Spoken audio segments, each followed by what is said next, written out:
கிறிஸ்து இயேசுவுக்குள் அன்பானவர்களே, இன்று கடவுள் நமக்கு தியானிக்க கொடுத்திருக்கிற இறைவார்த்தை யோவான் நற்செய்தி அதிகாரம் 8 இறைவார்த்தை 12. மீண்டும் இயேசு மக்களை பார்த்து, உலகின் ஒளி நானே. என்னை பின்தொடர்பவர் இருளில் நடக்க மாட்டார், வாழ்வுக்கு வழிகாட்டும் ஒளியை கொண்டிருப்பார் என்றார். நம்மில் பலர் இருளில்தான் வாழ்ந்து கொண்டிருக்கிறோம். சில பாவங்களை விட முடியாமல் பாவ இருளில் இருக்கிறோம். எவ்வளவு படித்திருந்தாலும் அறியாமை என்னும் இருளில் இருக்கிறோம்.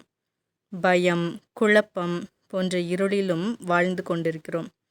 இந்த இருளை அகற்ற வேண்டுமென்றால் ஒளியான இறைவன் நமக்குள்ளே வர வேண்டும்.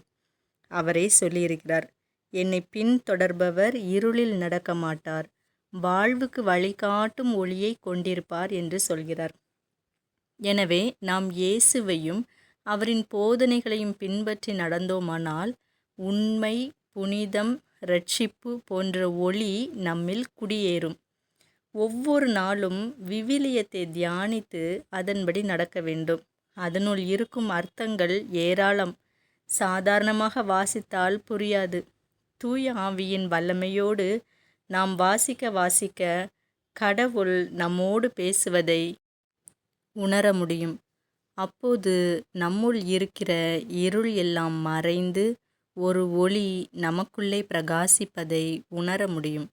இந்த வார்த்தைகள் உங்களை தொட்டால் லைக் பண்ணுங்க, மற்றவர்களும் பயனடைய ஷேர் பண்ணுங்க.